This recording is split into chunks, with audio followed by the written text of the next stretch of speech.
예, 안녕하세요. 예, 반갑습니다. 혹시 오늘 처음 보시는 분 흔들어 보세요. 번쩍! 셀 수가 없네요. 자, 내리세요. 예, 잘 오셨습니다.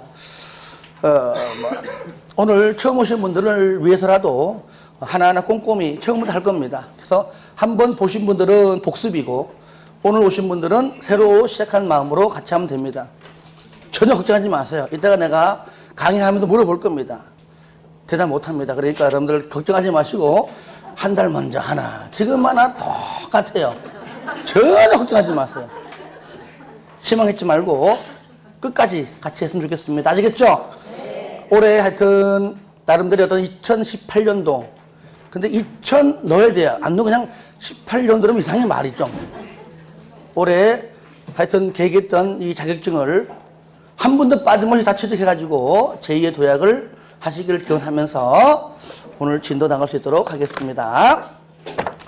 일단 저 책을 펴보세요. 자, 표지를 한 장만 딱 넘겨보시면, 그죠? 예, 멋진 인간 한 분 나오시죠? 예.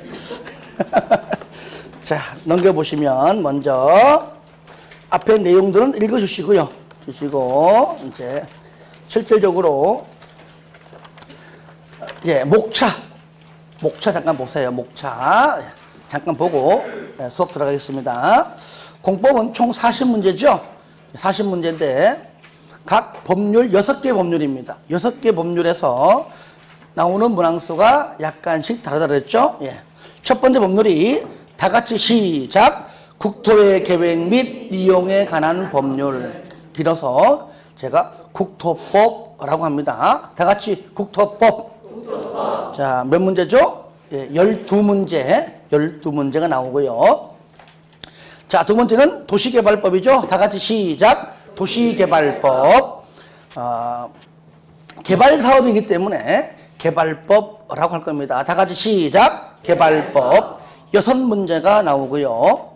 세 번째 법률 시작. 도시 및 주거환경 정비법. 정비사업이기 때문에 정비법이라고 할 겁니다. 다 같이 시작. 정비법. 총 6문제가 나오고요.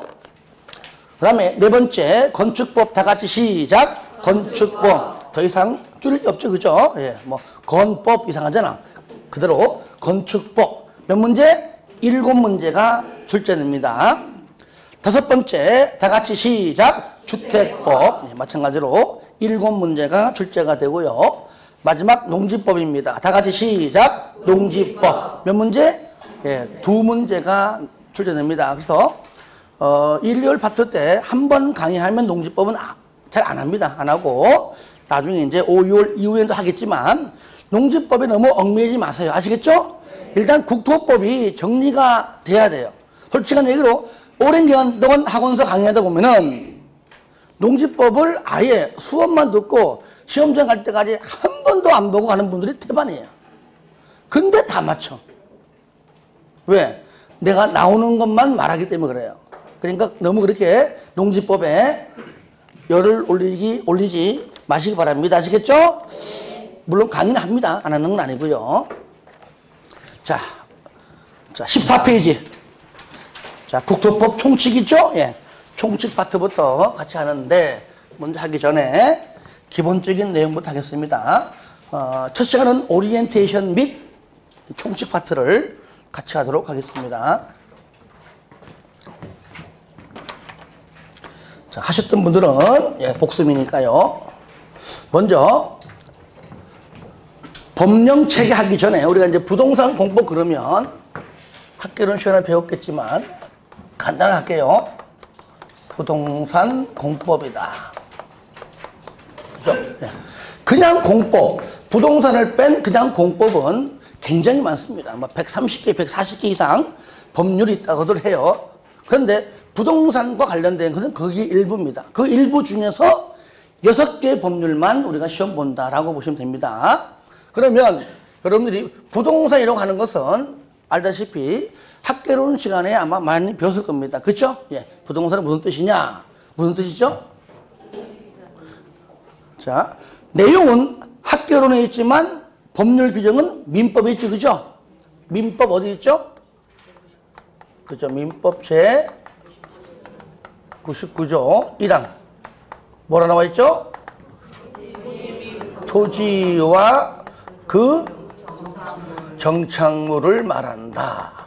여러분들이 공부하다가 집에 가시면 뭐 남편이 또는 아내가 야, 부동산이 뭐야? 물었을 때에 요 정도는 대답을 할 줄 알아야 돼요. 알아서 뭐 하게? 그러면 안 되는 겁니다. 그렇죠? 그리고 너무 장황하게 길게 복잡하게 말하면은 됐다 때려쳐라 그럴 겁니다. 그러니까 간단 명료하게 뭐라고요? 토지와 뭐라고요? 정착물인데 정착물의 개념은 학문적으로 굉장히 많이 있죠. 하지만 공법에서는 딱 하나만 알자. 뭐라고요? 건축물이다. 아시겠죠? 건축물. 그러면 공법은 뭐라고요? 토지와 건축물에 관해서만 배운다라고 보시면 돼요. 간단 명료하죠? 예. 좁게 해석했다. 그래서 우리 뭐라 그러죠? 그렇죠. 협의의 부동산이라고 부르죠. 예. 여러분은 지금 학개론을 공부하고 있습니다. 지금. 그러면 요거는 등기하죠. 예. 등기함으로써 관리하는데 등기 왜 합니까? 심심해서? 뭔가 아는데 뭔가 알긴 아는데 뭐 소유권 한다 공시한다 좀 배운 것 같아요. 그죠? 예. 주 목적은 그게 아니죠. 따라합시다. 세금 거들라고. 목적은 그거예요. 요거 네 거지? 세금 내. 집 살 때도 내야 돼요. 뭐 취득세, 등록면허세, 거기 부과되는 뭐 지방교육세, 농어촌 특별세 갖고 있어도 내야 됩니다. 뭐 재산세, 종부세 팔 때도 내야 돼. 양도세 그죠? 그러니까 세금 거들입니다. 그게 주 목적이에요. 하지만 부동산만 가지고 세금을 거두려고 보니까 너무 아까운 거야. 왜? 동산은 물론 이제 부가가치세가 있지만 부동산처럼 좀 취급해서 돈을 좀 많이 걷어보자. 세금 걷어보자. 분명히 부동산은 아닌데 동산이 맞아요. 근데 동산으로 취급하기에는 어찌 보면 부동산의 가치보다 더 고가인 경우가 굉장히 많죠. 그죠? 그럼 뭐라 그러죠? 우리는? 그렇죠. 부동산에 준해서 우리가 관리하자. 왜 관리합니까? 세금 더 거두려고. 그렇죠? 뭐가 있었죠? 자동차, 뭐 선박, 또 항공기, 뭐 기계 등등 있는데 등등이 있다. 그러니까 부동산은 등기하고 준부동산은 뭐 하죠? 등록하는데 임목은 등기예요. 그 임목은 예외적으로 임목 등기라고 부릅니다. 뭐 등기 있지만 대부분은 등록한다. 그렇죠? 여기 뭐 시청에 가서 등록한다. 그래서 등기하고 등록함으로써 세금을 거두려고 한다.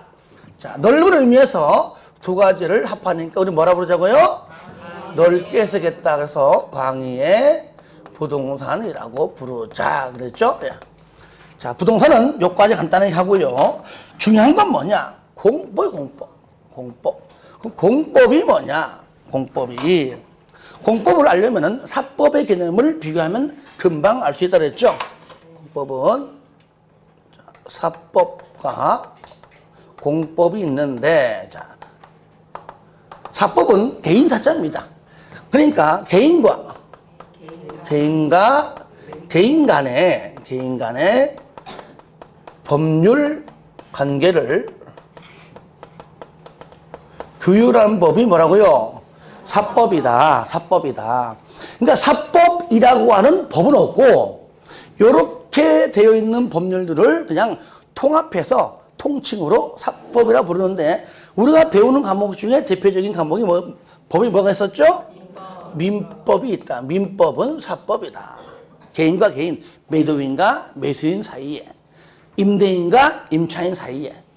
여러분들 알 거 아닙니까? 집 살 때 계약금 10% 범위 내에서 계약했다가 매수인이 계약 해지하게 되면은 계약금은 날아가는 겁니다.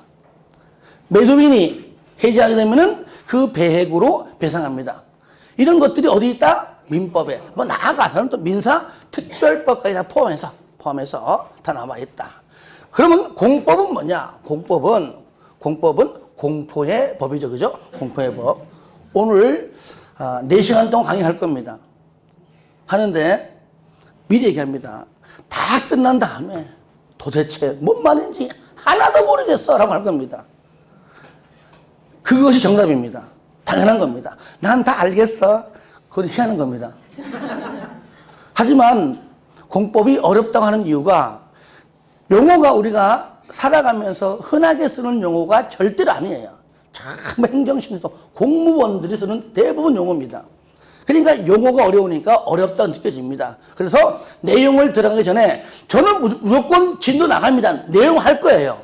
용어만 가지고 계속 따라하라 그러고 할 수 없잖아요. 그죠? 하지만 진도 나가지만 여러분들이 복습할 때는 그 용어가 익숙하게 만들어가는 것이 첫 번째 순서입니다. 그러니까 집에 가셔가지고 공부할 때 눈으로 보면서 하지 말고 눈으로 보되 소리 내면서 그 용어를 큰 소리로 10번이고 20번이고 읽다 보면은 자연적으로 외우게 되고 그 말이 익숙해질 때 내용 들어가야 좀 이해가 돼요. 아시겠죠? 하나하나. 내용 다 몰라도 돼요. 어차피 앞으로 2번, 3번 볼 겁니다. 처음부터 많은 것들을 다 하려고 하지 마세요. 한 번만 보고 시험장 간다 그러면 밤을 새서라도 하라 하는데 그게 아니에요. 10월 말입니다. 1, 2월 달, 3, 4월 달, 5, 6월 달 최소 3번은 봐요. 그러니까 똑같은 내용을 쓰는데 물론 이제 첫째 시간 하는 이 내용은 3월부터는 안 씁니다. 안 쓰고 그때는 이제 내용 바로 들어가지만 한꺼번에 모든 것을 다 암기하려고 하면 안 됩니다.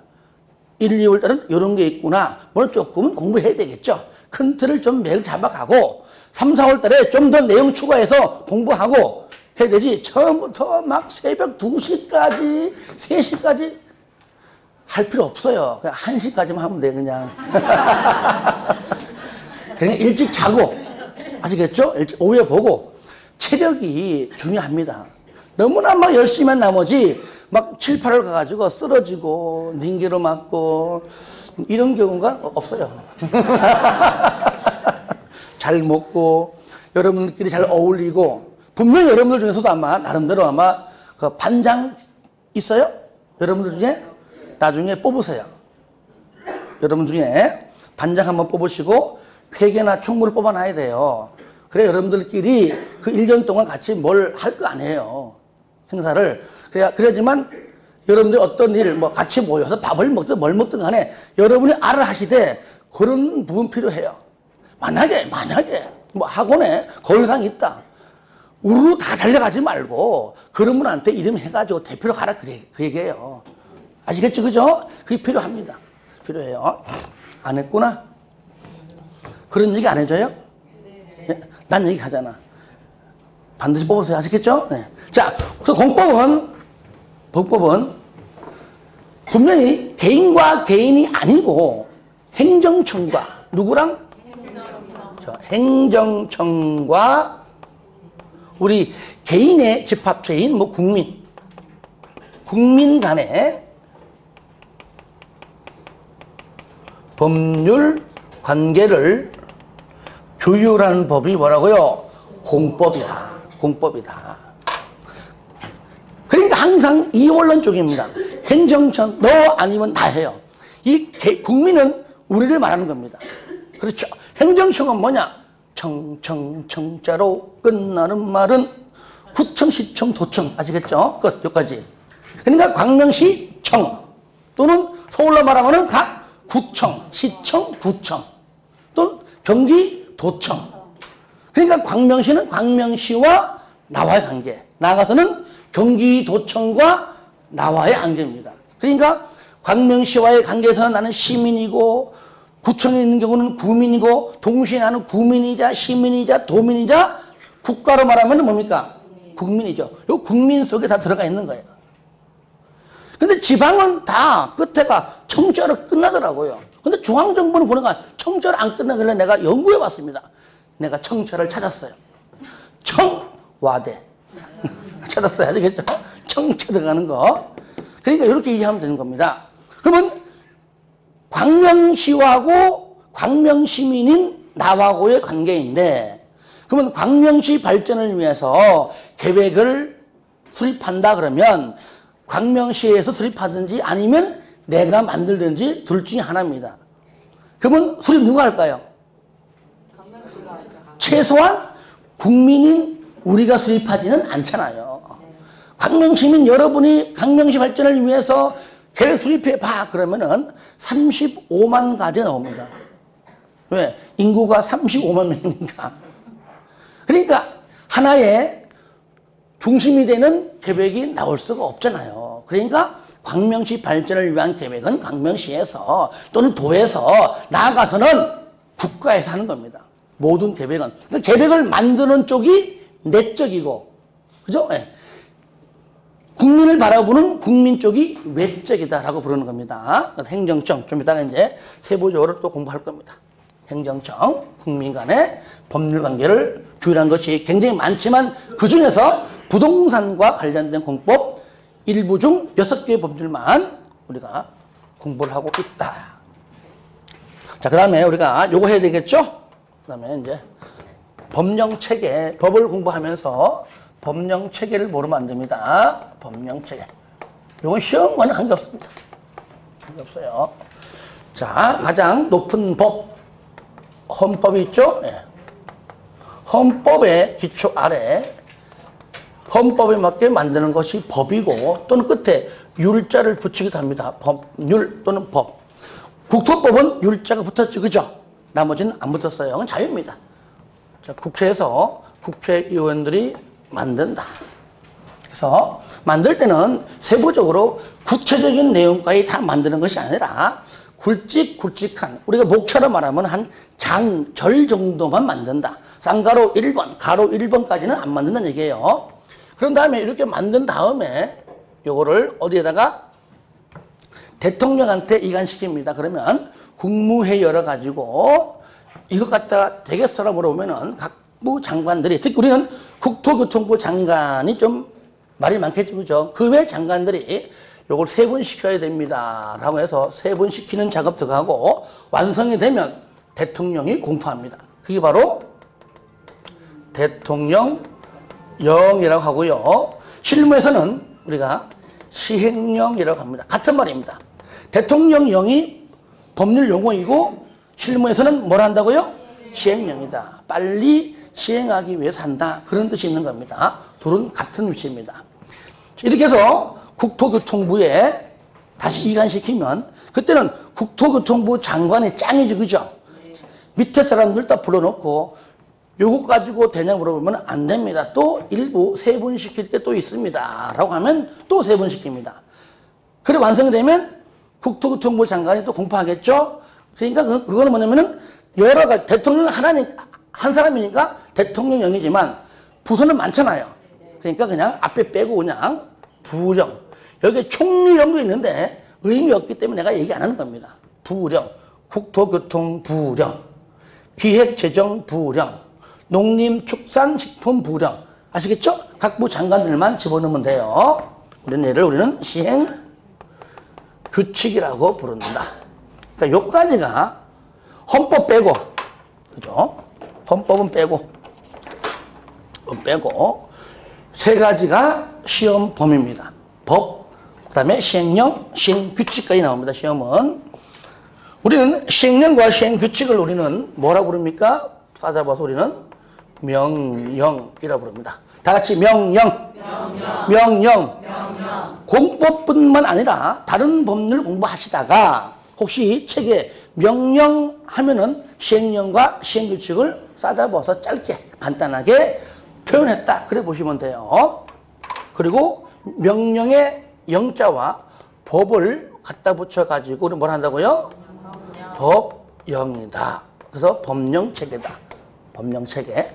법령 그러면은 법, 시행령, 시행규칙 세 가지를 싸잡아서 말하고 있다라고 보시면 됩니다. 그리고 이 밑에는요. 이 밑에는 우리가 이제 조례, 그다음에 규칙 있죠. 자, 규칙은 광명시에서, 조례는 광명시 의회에서 만드는 거죠. 예. 하지만 조례 규칙은 시험에 나와 안 나와? 안 나오죠. 각 지자체마다 다르기 때문에 낼 수가 없죠. 그래서 요까지만 시험 범위에 해당이 된다. 자, 그 다음에 이제 또 하나. 자, 행정청이죠. 행정청 체계.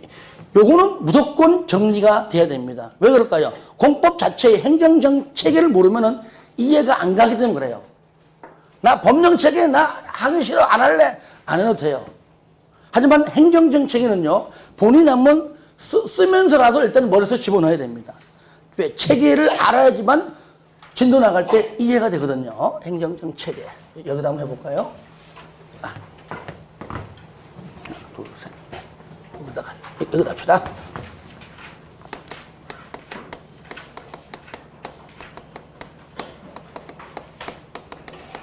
행정정체계.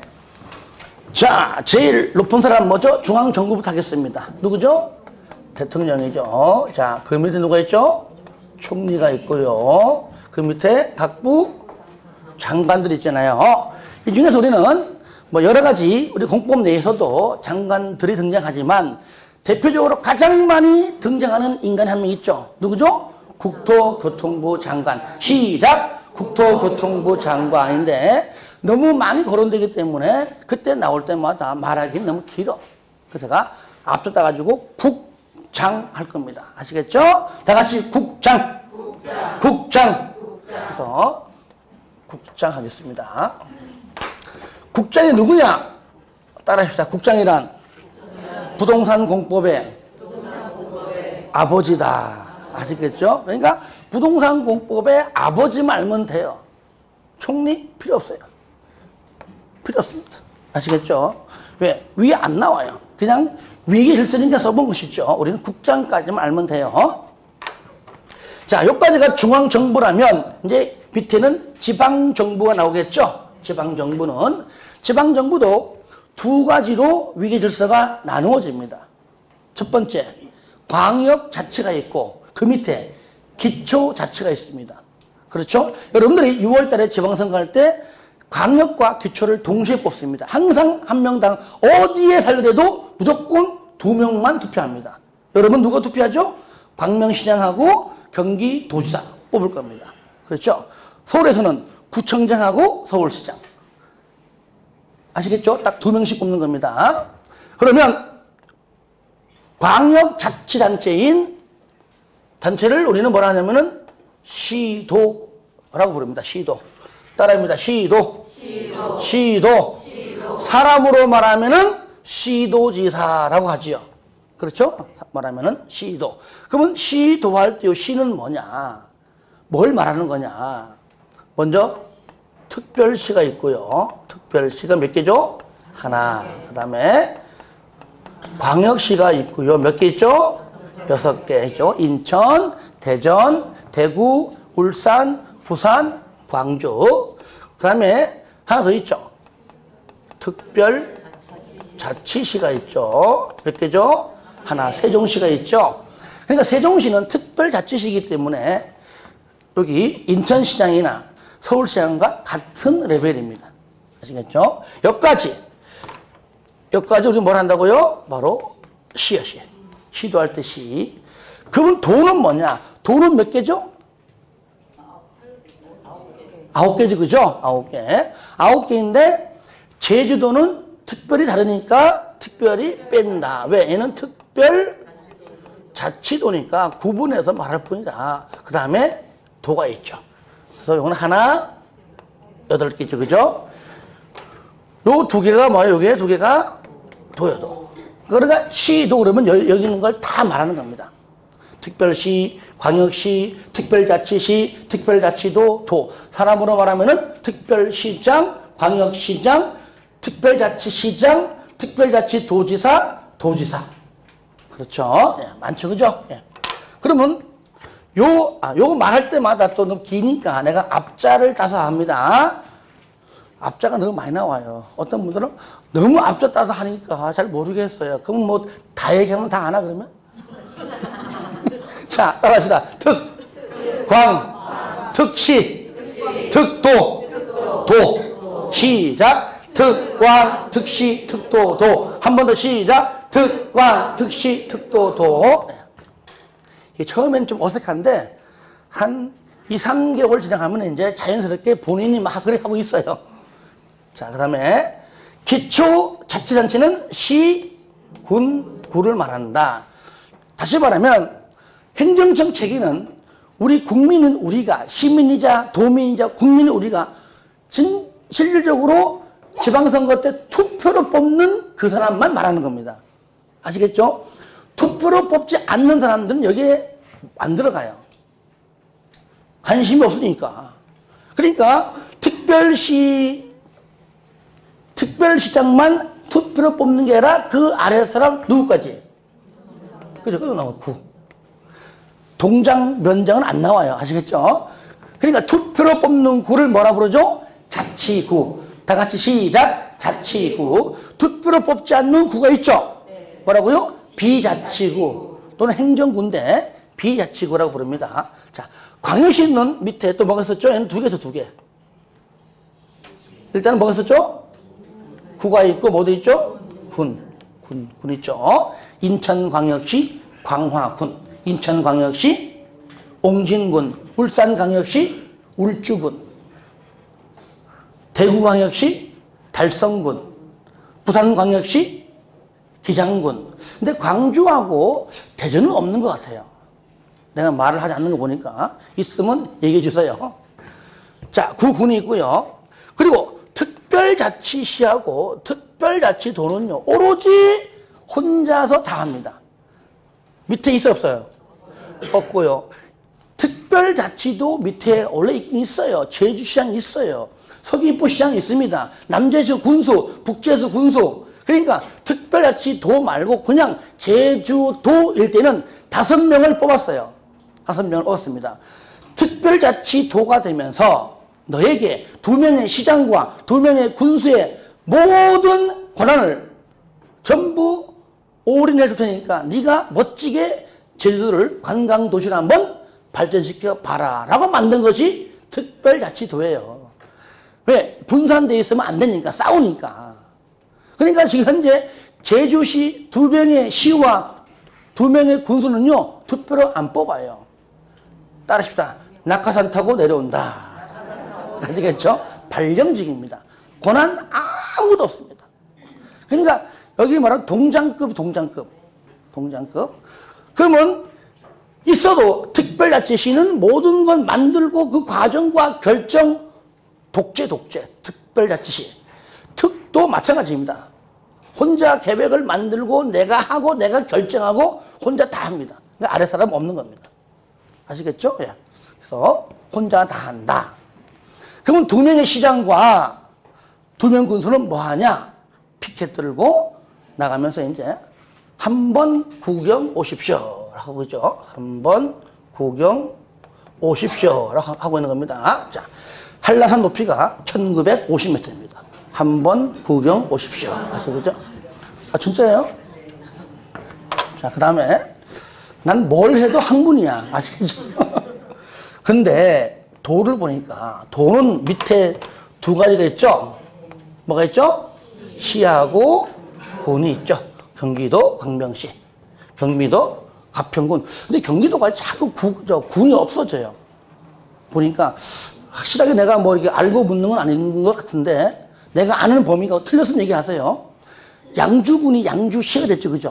네, 됐고 한 몇 개의 군이 지금 시가 돼가지고 가평군하고 한 개 더 정도 모를까 다 시가 됐어요. 그래 알고 있어 현재. 양평군 빼고, 양평군이 있네. 양평군. 예, 빼고. 자, 그래서 구군, 시군을 정리하니까 시군구. 아시겠죠? 그래서 위에 거는 뭐라고요? 이거는 광역자치. 광역.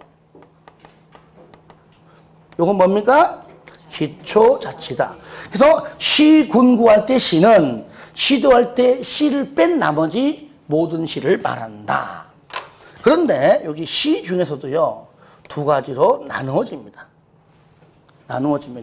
다시 말하면 옆에 있는 부천시랑 우리 광명시랑 여기 시인데 달라요. 그렇죠? 예. 부천시는 광명시 없는 게 있어요. 뭐가 있죠? 그래, 구 있죠, 구. 그러면 부천시에 있는 구는 투표로 뽑지 않는 구란 얘기죠. 그렇죠? 즉, 비자치구입니다. 그러니까 부천 시민도 6월 지방선거 할 때 경기도지사 뽑아야 돼요. 부천시장 뽑아야 돼요. 하지만 구청장은 뽑지 않습니다. 왜? 낙하산 타고 내려옵니다. 그것도 마찬가지입니다. 이렇게 비자치구가 있는 시를 뭐라 부른다고요? 바로 대도시라 부릅니다. 대도시가 법률 용어예요. 여러분들이 그동안 살아가면서 대도시라고 불렀잖아요. 그죠? 그게 여러분들 법률 용어를 부르는 겁니다. 즉 비자치구가 있는 시가 바로 대도시입니다. 큰 도시. 최소한 큰 도시는 뭐라고요? 비자치구는 있어야지 큰 도시. 광명시는 대도시가 아니에요. 그러면 대도시는 방금처럼 비자치구, 굳이 다른 말로 말하면 행정구인데 행정구는 그냥 실무 용어입니다. 비자치구만 써요. 그럼 왜 부천시는 구가 있고 광명시는 구가 없느냐? 인구요, 인구. 대도시 요건은 인구 얼마죠? 50만 명입니다. 50만 명. 그러니까 부천시가 솔직히 내가 인구가 얼마인지 모르겠어요. 하지만 최소 50만 명 이상이라는 것은 확실한다는 얘기죠. 광명시는 구가 없어요. 그러면 뭔지 몰라도 50만 명이 안 된다. 안 된다. 한 35만 명. 대략. 맞아요? 4만 명? 5만 명 합시다. 아시겠죠? 깎지 말자고요. 깎지 말자고. 저도 제 막내 여동생이 여기 광명 살아요. 저 희안한동 살아요. 희안한동. 하안동인가 얘가? 하는데 얘가 꼭 보면 어디 가면 자꾸 사기를 쳐. 오빠 나 서울 산다? 서울이 아니거든. 꼭 서울 산다고 사기를 치고 있어 이것이. 너 왜 서울 산다 거짓말해? 그러니까 우리 지역번호 02야 그러고 있더라고. 맞더라고 그게. 다 지역번호가 경기도는 031인데 광명만 02야. 맞습니까? 서울 산다 해도 괜찮습니다. 아시겠죠? 지역번호가 02 쓰고 있더라고 보니까 나도 나중에 알았어요. 그러면 나머지 광명시처럼 비자치구가 없는 시는 한마디로 대도시가 아닌 시가 정확한 표현입니다. 뭐라고 시작? 대도시가 아닌 시. 하지만 저는 긴 것은 저는 못 봐줍니다. 줄여가지고 저는 그냥 일반시라고 할게요. 일반시. 일반시는 대도시가 아닌 시를 그냥 저랑 여러분이 약속해서 부른다. 시험에는 일반시라고 안 나옵니다. 뭐로 나와요? 대도시가 아닌 시. 그러니까 배울 때는 일반시라 배우고 시험에는 일반시가 대도시가 아닌 시라고 나온다. 그러면 대도시, 사람으로 말하면 부천시는 대도시고 부천시장은 대도시시장. 다 같이 시작. 대도시시장. 하지만 이것도 길어. 앞으로 저는 이래 부를 겁니다. 대장. 부천시장은 뭐라고요? 대장이에요. 대장. 대장. 대도시시장을 줄임말입니다. 대장. 여기 뭐라고요? 행정청 책임입니다. 특히 광역자치와 기초자치만 알면 됩니다. 왜? 가장 높은 인간은 누굽니까? 국장이기 때문에 더 이상 거론이 안 돼요. 이게 막 섞어 나온다. 섞어 나와요. 섞어 나와. 그래서 뭐 승인권자 아니면 뭐 수리권자, 승인권자가 서로 달라요. 입안권자, 결제권자가 달라요. 뭐 사용 승인 받습니다. 사용 검사 받습니다. 허가권자 다 달라요. 그런 것들을 요 지자체에서 섞어 나옵니다. 그러니까 여기 위기 질서를 알고 있어야 쉽게 우리가 접근할 수가 있다. 아시겠죠? 자, 그러면 우리가 여기다가 한번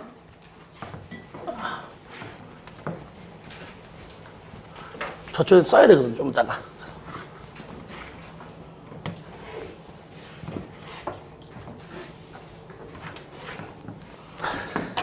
첫 번째 법률 제가 써볼게요. 뭐죠 이게? 법률이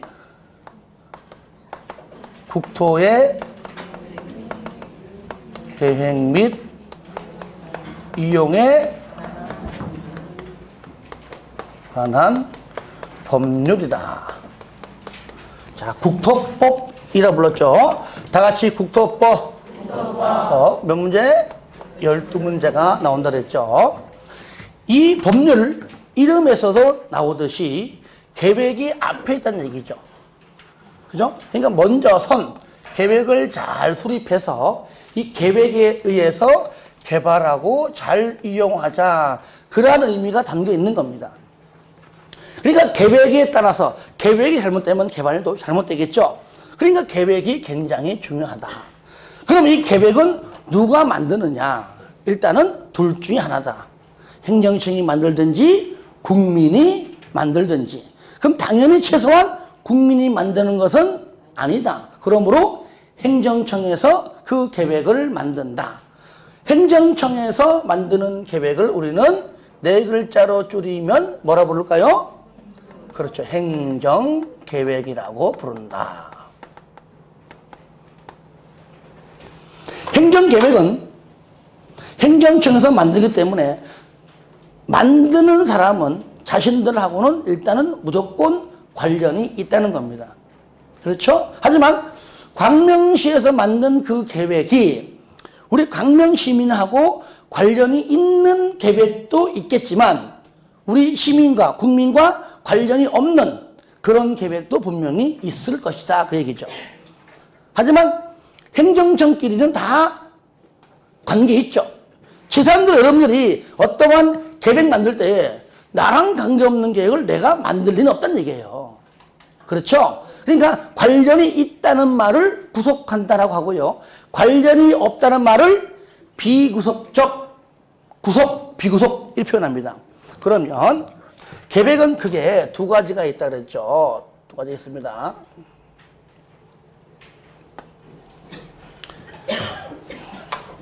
구속적 행정계획, 줄여가지고 그냥 구속적 계획입니다. 구속적 계획이 있고 비구속적 계획이 있습니다. 자, 지금부터 하는 요 내용들이 우리 다 교재에 있는 내용들입니다. 그러니까 다 시험에 나오는 그런 내용들이에요. 그런데 각 계획마다 이러한 내용들이 따로 다 되어 있는데 지금 그걸 다 끄집어내가지고 한꺼번에 정리하는 겁니다. 정리를 미리 하고 들어가면 굉장히 쉬워요. 그럼 우리가 방금 얘기했듯이 행정청이냐, 일단은 행정청이냐, 국민이냐, 그렇죠? 행정청이냐, 국민이냐. 자, 구속한다를 동그라미, 구속하지 않는다를 내가 X표 하겠습니다. 그 계획을 만드는 행정청은 무조건 다 구속한다고 했죠. 그러니까 양쪽 다 구속하고요. 자, 여기서 국민을 구속하면은 무슨 계획? 구속적 계획이고, 국민을 구속하지 않으면 바로 비구속적 계획이다. 그러니까 구속적과 비구속적을 구분시키는 요인은 국민의 국민. 그렇죠? 국민이지 행정청이 아닙니다. 그래서 국민하고 관련이 있다. 관련이 없다. 그 얘기죠. 그러면 요 두 계획은요, 계획은 우리 학자들이, 요는 법률 용어 아닙니다. 학자들이 쓰는 용어가 행정청이 만드는 쪽이고 그쪽이 내적이다 그랬죠. 그죠? 그 둘 다 우리는 내, 외적 계획이다 그러고요. 둘 다 그래서 우리가 양면적 계획 이렇게 말하기도 하고요. 학자들이 이는 내적만 구속하죠. 그래서 내적이고 다른 말로 내부적 계획이다 라고 표현하기도 합니다. 둘 중에 하나만 구속한다. 일면적이다. 이거는 학자들이 쓴 용어입니다. 혹시나 등량할까봐 미리 한번 써보는 겁니다. 그러면 구속적 계획은 우리 국민과 직접적으로 관련이 있는 계획이죠. 있는 계획이므로 이 계획들을 우리 행정청에서도 이렇게 할 테니까 국민들도 이 계획에 따라서 이렇게 저렇게 해주세요. 왜? 관련이 있기 때문이죠.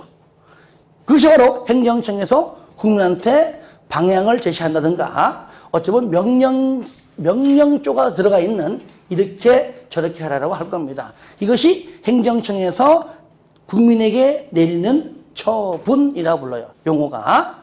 그러면 줄여가지고 뭐라 부를까요? 얘는 처분의 성질이 있다 그 말이에요. 그런데 비구속적 계획은요, 우리 국민은 전혀 관련이 없습니다. 솔직히 그런 계획이 있는 조차도 몰라요. 그러니까 국민한테 이래라 저래라 할 수 있는 그런 입장이 안 되죠. 한다는 자체가 모순이에요, 모순. 그러니까 얘는 뭡니까? 행정 처분이란 말 나오면 돼, 안 돼? 안 된다, 그러면 안 된다. 가령 제가 강의할 때마다 시험장 할 때까지 항상 예로 드는 것이 도로입니다. 도로. 기반시설이 54개가 있는데 그중에 1번이 도로인데 도로를 가지고 예로 설명하니까 이해가 가장 빨라요. 그 기반시설 54개 중에서. 그러면 자, 광명시장이 광명시 발전을 위해서 광명시 외곽도로를 한번 건설하고 싶다고 가정하자고요. 그죠? 당장 지금 그 계획대로 도로 설치하는 구체적인 계획이라면 일단은 그 토지를 수용해야 됩니다. 사야 돼요. 그렇죠? 돈 주고 사야 됩니다. 그 땅은 누구 땅입니까? 우리 광명 시민의 땅이자 경기도민 땅이다. 나아가서 우리 국민 땅입니다. 그렇죠? 그러면 현재 그 국민과 관련이 있어요, 없어요? 있잖아요, 현재. 그렇죠? 있잖아요. 그것이 바로 구속적 계획이고, 그런데 계획만 있을 뿐이고 사업은 언제 할는지를 몰라요. 일단 계획이나 수립해 놔 그냥. 해놓으면 나중에 뭐 5년 뒤든 10년 뒤든 그건 알 바 없어요. 토지 이용 계획 확인서에 빨간 줄만 도로 싹 가 있고 실질적으로 그 장소 가면은 도로가 아닌 경우가 굉장히 많아요. 또 그 계획이 오랜 기간 동안 흘러가면서 사라지거나 폐지되는 경우도 있어요. 하여튼 계획만 있을 뿐이고 있는조차도 몰라. 그러면 당장 도로 설치하기 위해서 수용하는 것도 아니고, 그렇죠? 그 국민과 현재 관련이 있어요, 없어요? 있어요, 없어요? 없잖아요. 이게 뭐라고요? 비구속적 계획이다. 그렇죠? 그래서 우리가 얘를 미리 한번 써보면 얘는 방금 얘기했듯이 얘는 구체적인 계획입니다. 구체적인 집행 계획이라고 부르고요. 자, 얘는 뭐죠? 얘는 장기 발전 방향만 제시할 뿐이다. 그러니까 구체적인 것이 아니라 좀 포괄적이다. 거시적인, 포괄적이고 또는 계략적으로밖에 수립할 수가 없다. 그러니까 포괄적, 계략적 계획이다 라고 보시면 돼요. 그 다음에 여기 보세요. 행정처분을 통해서 광명시에서 하라는 대로 했을 뿐인데 내가 따라 했는데 손실을 입었다. 손해 입었다 그러면 내 의지로 한 것보다도 하라고 해서 했을 뿐인데 손실을 받았다면 행정청을 상대로 손해배상을 청구하는 건 당연한 것이죠. 그래서 우리가 행정청을 상대로 싸움을 제기한다. 행정쟁송의 제도가 있다면 얘는 그런 말 나와요? 안 나오죠. 나랑 관계가 없는데 뭐 그런 말 자체가 어울리지가 않죠. 얘는 행정쟁송이란 말은 나오면 돼, 안 돼? 안 돼요. 행정쟁송은 우리가 일반적으로 이제 3단계를 절차가 있습니다. 첫 번째, 나한테 처분을 내려준 사람한테 직접 가서 제기한다. 광명시장 너 때문이야. 손해배상 해줘! 한다면 우리는 이의 신청이라고 부르고, 두 번째, 안 해줍니다. 그러면 그 사람보다 윗사람 찾아갑니다. 직근, 상급, 기관, 상급, 관청. 쉽게 말하면 너 윗대가리 찾아갑니다. 그것이 바로, 그럼 여기서 누구 찾아가죠? 도지사 찾아갑니다. 행정심판이라고 불러요. 행정심판. 그리고 행정심판은 우리 국토법에서 거론됩니다. 그래서 행정심판 나오면은 그 사람보다 윗사람을 딱 떠올려야 돼요. 광명시장이 광명시장한테 손해배상 청구해서 광명시에서도 안 해주는 걸 경기도지사가 잘도 해주겠다, 그죠? 안 해줍니다. 이 작것들이 안 해줘. 결국은 어디 갑니까? 법원 갑니다. 바로 행정소송입니다. 미국이나 유럽은요, 이러한 행정적 사건 터지면은 가능하면은요, 해주려고 합니다. 그것도요, 막 수십억, 수백억 때리는 경우도 있어요, 막, 배상을. 그런데 대한민국은 희한하게 잘 안 해주려고 그래. 뻔히, 나 때문에 발생한 것을 뻔히 알면서도 안 해주고, 법으로 해? 꼭 이런 식으로, 꼭 3단계까지 가기를 원해요, 꼭 보면. 너 해줘라. 왜 안 해줘? 그러니까 하는 말이, 내 임기 내에는 그러한 선례를 남길 수가 없어. 요런 말을 하더라고요, 요런 말을. 그래서 좀 안타깝죠, 그죠?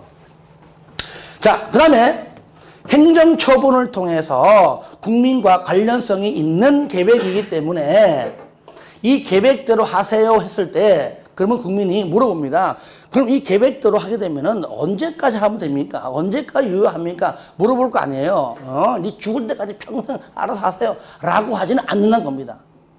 그죠? 언제까지라고 하는 특정한 기한이 분명히 있을 겁니다. 그게 바로 우리는 효력이 있다. 그래, 효력이 있다. 그때까지 안 하면은 실효가 된다. 그래서 효력과 실효가 있다면 비구속적 계획은 이러한 말조차도 안 나오겠지, 그죠? 예, 관계없으니까 나랑. 얘는 효력이란 말도 등장하지 않고 당연히 효력이 없다는 얘기는 실효라는 단어도 존재할 수가 없다는 겁니다. 그러면 구속적 계획은 계획을 만들 때에 쓰는 용어가 다릅니다. 이는 계획을 입안을 해서 뭘 해서? 입안을 해서 이는 결정을 받는다라는 표현 쓰고요. 그 다음에 비구속적 계획은 계획을 수립을 해서 승인을 받는다라는 표현을 쓰는 겁니다. 아시겠죠? 따라합시다. 입안 결정, 수립 승인. 계획을 입안하는 거나 계획을 수립하는 거나 의미는 큰 차이 없습니다.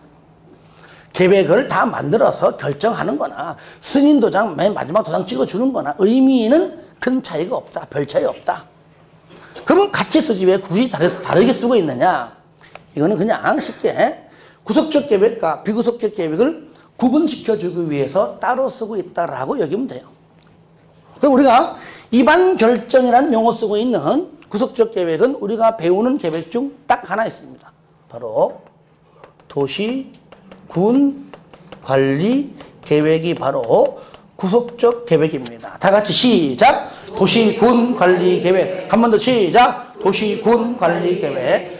비구속적 계획은 두 가지가 있습니다. 바로 광역, 도시 계획이 있고, 그 다음에 도시, 군, 기본 계획이 있습니다.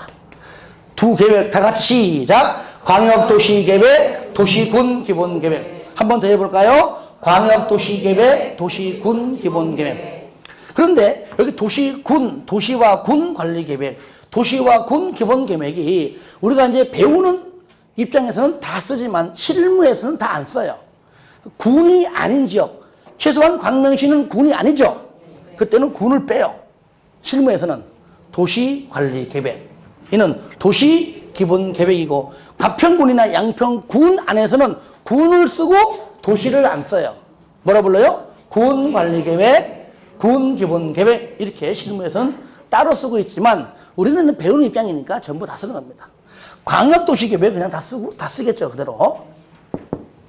자, 요것이 구속적 계획과 비구속적 계획이고요. 그러면 광역도시계획과 도시군기본계획이 비구속적 계획이라고 하는 요 내용은 공통적으로 똑같지만 두 계획에 차이점이 있다면 광역도시계획은 둘 이상 도시에 걸치는 것이고 얘는 한 개 도시 안에서만 수립한다. 비구속적 계획이라는 전제하에 광명시장이 광명시 안에서만 수립하는 계획이라면은 도시군 기본계획이고 최소한 부천시하고 연결되는 도로는 광역도시계획이다. 그 얘기예요. 공통점은 장기발전 방향을 제시하는 계획이라는 공통점이 있지만 다른 점은 한 개냐 둘 이상 걸치냐 그 차이입니다. 두 계획이. 그러면 이 두 계획에는 세 가지 계획에는 위계 질서가 있습니다. 위계 질서가 있는데 광역도시 계획이 가장 높아요. 다 같이 시작. 광역도시 계획이, 예, 그 다음에 그 밑에가 도시, 군, 기본 계획이 그 다음 주고, 마지막으로 도시군 관리 계획이 있습니다. 도시군 관리 계획. 이 순서는 외우지 마세요. 왜냐면 우리가 진도에 따라 이렇게 높은 것부터 배우기 때문에 순서는 자연스럽게 알게 됩니다. 광역도시계획, 도시군기본계획, 도시군관리계획이 있다. 상위 계획은 하위 계획의 지침이 됩니다. 지침이 되고요. 그 다음에 하위 계획은 상위 계획의 부합이 돼야 돼요. 부합. 한번 따라해 볼까요? 상위 계획은 하위 계획의 지침이 되고, 하위 계획은 상위 계획에 부합되어야 한다.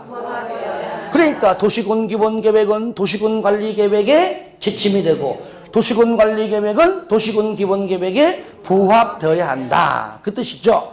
상위 계획과 하위 계획이 서로 충돌하거나 싸우면 누가 이길까요? 상위 계획이. 따라합니다. 상위 계획과 하위 계획이 서로 다르면 상위 계획이 우선한다. 방금 따라한 그 말들이 기출문제 지문에 탁탁 나온다는 얘기예요. 외우는 거예요? 이해하는 거예요? 자, 마찬가지입니다. 이것도 외우는 겁니까? 이해하는 겁니까? 이해하는 거야. 이해만 하면 안 되지만 이해하고 좀 더 깊이 있게 봐야 됩니다. 공법은요, 무작정 영어 단어 외우듯이 외우면 안 됩니다. 이해를 하고 외울 때 외울지라도 이해를 하고 해야 접근을 쉽게 할 수가 있어요. 이럴 때 방금 말했듯이 정리하는 겁니다. 광역도시계획은 수립해서 승인을 받는 것이고, 그죠? 도시군 기본계획도 수립해서 승인받는데, 다른 점은 얘는 2개 이상, 얘는 1개 도시 아니죠. 도시군 관리계획은 입안을 해서 결정을 받는다. 하지만 1개 안에 있던 2개 이상 걸치든 구체적인 집행계획이라면 무조건 도시군 관리계획이 되겠다. 그리고 이 두 계획, 이렇게 도시군 기본계획과 도시군 관리계획을 묶어가지고 우리는 공통된 단어만 골라보세요. 도시군 계획이라고 부른다. 용어 정의예요. 도시군 계획이란 도시군 기본계획과 도시군 관리계획으로 구분한다. 아시겠죠? 그리고 이 도시군 계획은, 두 계획은 바로 5년마다 재검토를 합니다. 이 재검토는 다른 말로 타당성 검토라고 하는데 같은 말입니다. 몇 년마다? 5년마다 한다. 왜 5년마다 할까요? 대통령 임기죠. 대통령이 바뀔 때마다 그 정책에 맞게끔 뭐 수정하든지 그건 알아서 하라 그 말인데, 중요한 건 뭐냐? 광역도시계획은 5년마다 재검토 규정이 있다 없다? 없다는 겁니다. 두 계획만 있어요. 만약에요, 하위 계획은 상위 계획에 뭐가 되라고요? 부합해라. 만약에 부합이 안 되는 게 있다면, 왜 부합이 안 될까? 안 된다면 이거는 무효야? 아닙니다. 이거는 당연 무효가 되는 것이 아닙니다. 아니고 그냥 부합이 안 되는 그 부분을 취소하면 되는 겁니다. 아시겠죠? 뭐라고요? 취소 사유입니다. 취소 사유. 이것도 가끔 옛날에 나왔어요, 시험에. 그래서 당연 무효가 된다 그러면 틀려요. 무효가 아니고 취소 사유에 해당한다는 거. 혹시나 부합이 안 되면은. 그리고 두 계획, 세 계획 중에서, 이 두 계획 중에서 도시군 기본 계획이 종합 계획입니다. 그러니까 광명시장은 특정한 곳만 발전시키는 것이 아니라 광명시 전체를, 어느 지역은 개발, 어느 지역은 뭐 보전, 전체적으로 종합적으로 계획 수립해서 발전 계획을 수립한다. 그런 의미에서 바로 도시군 기본 계획이 종합 계획입니다. 광역도시 계획이 종합 계획이 아니에요. 또 하나 있습니다. 도시군 기본 계획은 부문별 계획입니다. 부문별 계획.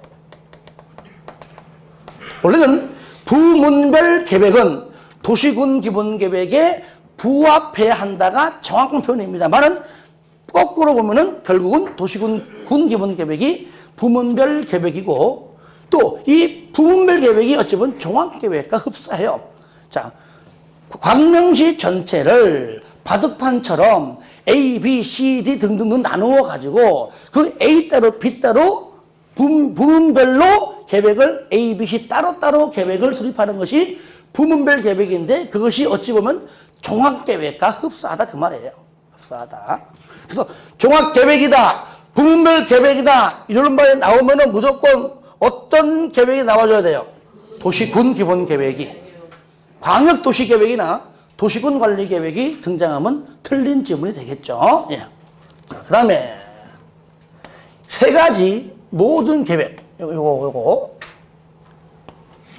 자, 세 가지 모든 계획은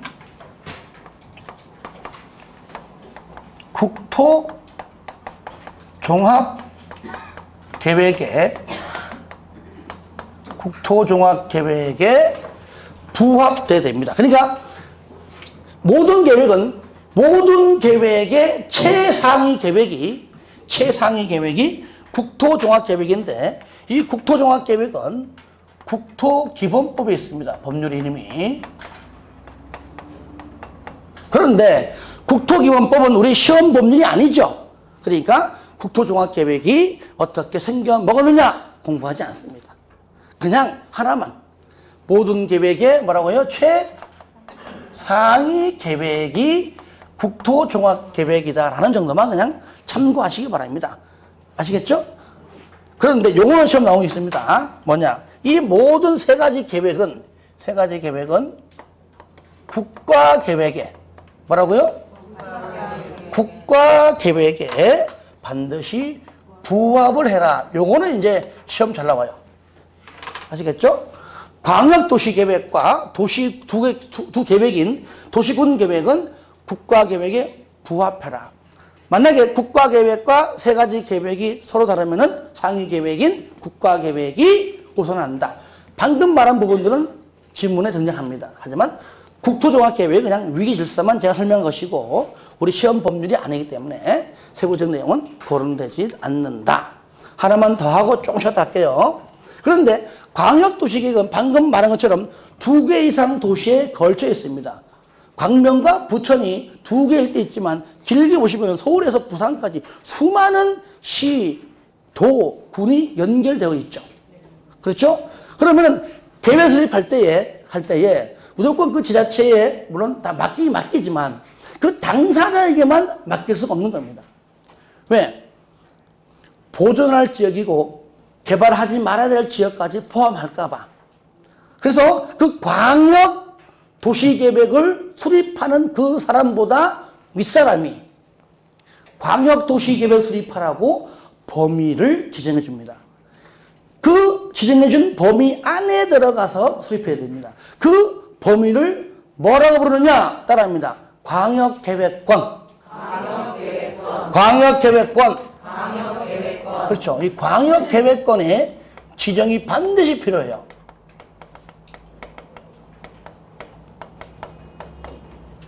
선 지정. 그러니까 아무리 특광, 특시, 특도, 시군일지라도 광역계획권을 다시 말하면 광역계획권이 지정되어 있지 않는다면 죽었다 깨어나도 광역도시계획 수립은 없습니다. 그렇죠? 네. 그러니까 광역계획권이 지정이 돼야지만 그 안에 들어가서 수립하는 것이 광역도시계획이에요. 그러니까 똑같은 지자체일지라도 무조건 전부 다 광역도시계획을 수립하는 건 아닙니다. 지정해주지 않으면 수립할 수가 없습니다. 아시겠죠? 그럼 광역계획권의 지정권자가 누구냐? 이거는 미리 암기할 필요가 없어요. 그 광역도시계획의 수립권자가 누군지만 알면 그 사람보다 윗사람이다. 그래 보시면 돼요. 그러면은 분명히 광역도시계획은 수립해서 승인받죠. 그러면 당연히 수립해서 승인받으러 가는 사람은 승인권자가 누구냐? 광역계획권의 지정권자입니다. 내가 너보다 한 끗발 윗사람이야. 그러니까 여기 안에서만 광역도시계획 수립을 해. 라고 지정해 주면 그 안에 들어가서 광역도시계획을 수립한 다음에 다 수립되면 광역도시계획 수립하라고 광역계획권을 지정해 준 사람 찾아가서 승인받는다는 겁니다. 그러니까 지정권자랑 광역계획권의 지정권자랑 광역도시계획의 승인권자는 같은 인물입니다. 그러니까 수립권자만 알면 자연적으로 알게 되는 것이 바로 승인권자와 지정권자입니다. 아시겠죠? 그 얘기는 좀 쉬었다가 두 번째 시간부터 같이 할 수 있도록 하는데 여러분들 14페이지 잠깐 펴봐요. 14페이지 한두 개만 체크하고 갈게요. 하나만. 예. 여러분들이 방금 제가 광역도시계획과 도시군계획 1번과 2번을 설명했는데 저를 봐요. 용어 정의는 내가 별도로 처음부터 이렇게 강의하지 않고요. 진도원 나갈 때마다 그 순간순간 용어 정의와 같이 할 겁니다. 이걸 별도로 하니까 시간만 아까워요. 그래서 용어 정의는 진도원 나갈 때 그때마다 할 것이다. 넘기세요. 16페이지 맨 밑에 쌍가로 2번에 동그라미 1번만 동그라미 하세요. 맨 밑에 쌍가로 2번에 동그라미 1번만 복습할 때 한번 읽어주시고요. 자, 17페이지 4번 도시군계획의 법적 지위 쌍가로 1번에 동그라미 1, 2, 3, 4 다 동그라미 하세요. 설명 지금 다 한 거예요. 다 한 거 지금. 왜냐면 저를 보세요.